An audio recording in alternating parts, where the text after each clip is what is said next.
How exactly does North Korea and Hong Kong ties pivot around China? Right. Well, I think before COVID and before Ukraine, I think that a big issue that a lot of the world was focused on was Hong Kong, the Hong Kong independence issue. And so, if your listeners aren't in the loop, basically the deal was that after mainland China took Hong Kong back from the British in 1997, the idea was that until 2047, you would have one country, two systems, so that Hong Kong would have some degree of autonomy. It would have its own political leaders, its own political system. And throughout this 50-year period, eventually it would be handed over back to mainland China to integrate into that system. But unfortunately, we've seen in the last couple of years that mainland China's sort of gotten a head start on that. They've really been cracking down on freedoms in Hong Kong.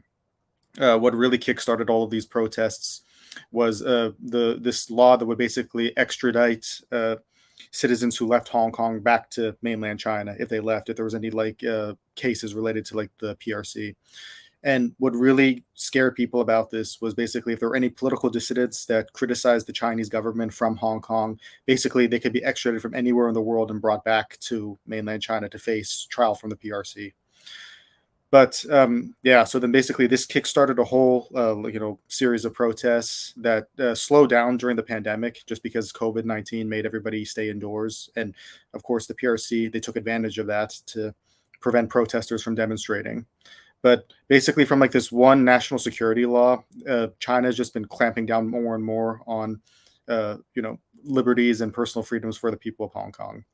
So that's the mainland influence of China encroaching in on this city, on Hong Kong.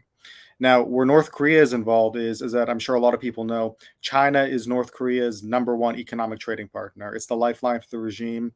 It's what provides North Korea with what it needs to survive.